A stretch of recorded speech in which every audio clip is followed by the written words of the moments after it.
All right, so you know it's difficult to face an audience if you are a humble person.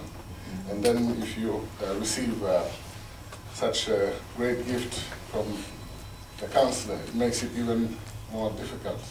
Because I'm truly moved by what the City Council has decided to do. And thank you so much to the City of Boston, to the people of Boston. I was a friend of the city, but now I'm going to be even an advocate of this city. You don't need me because you are very famous as a city around the world, as a center of academic excellence. People respect Boston. So to be associated with your city is truly an honor for me, and that's how I feel.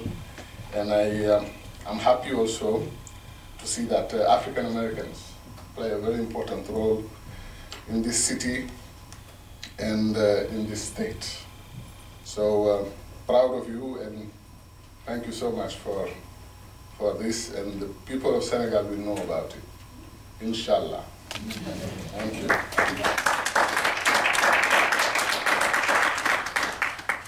I know we have been waiting for a long time, so I need to rush to my paper and try to present it the faster I can, so that I will discharge my duty and my commitment to come and talk about this important issue of higher education in Africa. Ladies and gentlemen, dear colleagues and friends, good afternoon.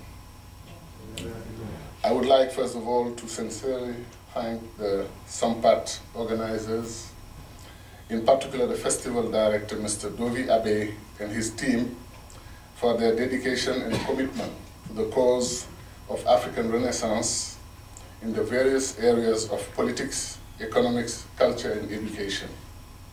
I express also gratitude for all the sponsors and who made this possible for us, who made possible for us to be here today, especially Boston University and the African Studies Center of this great institution. It truly gives me a special pleasure to use this platform to advocate for the cause of a better, wider, fully funded, politically supported, student and teacher-driven, more efficient and more rationalized higher education system in Africa.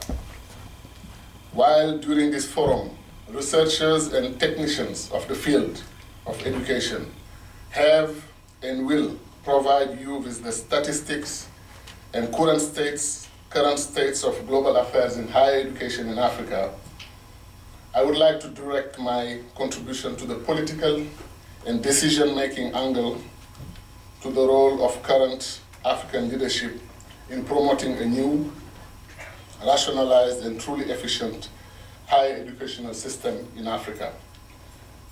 Though many of us are generally very critical of African policies in various sectors, we should always be fair in life and recognize progress that has been achieved when we see progress. For instance, Cheikh University, that I attended briefly as a student in 1976, and where I came back to teach later in 1984, is totally different from what it was then, with a less than 15,000 students and a today crowded and overpopulated 50,000 student university. So from 1976, Cheikh University went from 15,000 students to 50,000 students today. One can even trace back the birth of higher education in Senegal to 1918, when the first medical school was created in the French colony of Senegal. Later in 1957, Dakar University was formally created before it was renamed University Cheikh Anta Diop of Dakar, the move being a tribute to the late and great Senegalese professor Cheikh Anta Diop, a world-renowned Egyptologist and scientist.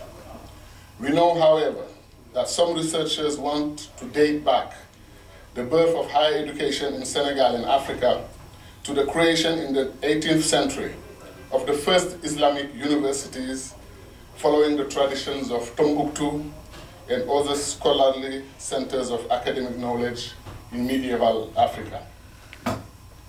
From the reign of one single university until the advent in the late 80s, early 90s, under the auspices first of the great scholar and poet president Léopold Sédar Senghor of the Gaston Berger University in the northern region of Saint-Louis, Senegal public education system has today 4 universities and 1 college for undergraduates.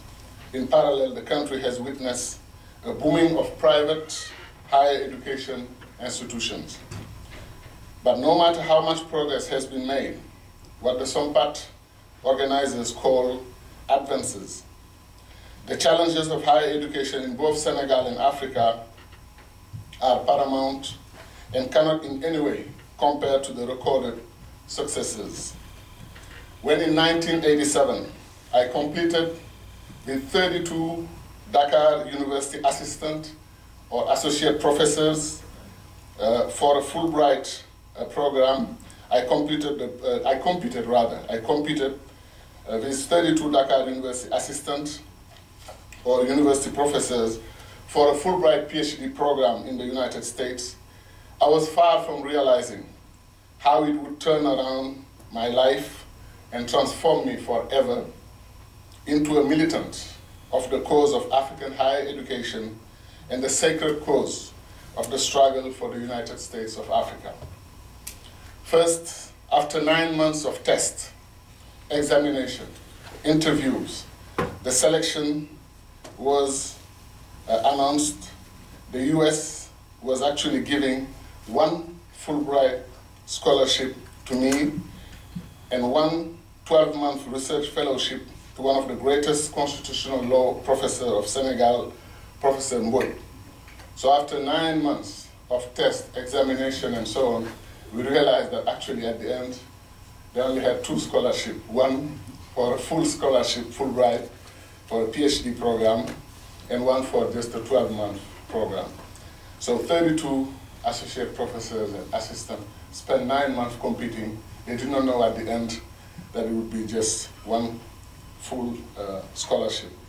And I was the lucky one, of course, and I got it.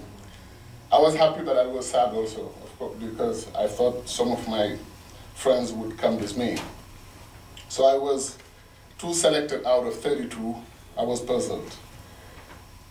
I was because of a tough and over-selected process, or was I puzzled simply because of a weak offer of support by the United States, which came up with only 2 scholarships for 32 competing assistant and associate professors? I still don't have the answer to my question. Second, upon arrival, despite my 7 years of higher education training in prestigious French universities such as Vincennes, Jussieu, and Paris Sorbonne, I got my what they call advanced studies in sociology and communication in Paris Sorbonne. I was under a state of shock when I saw the campus of the Ohio State University.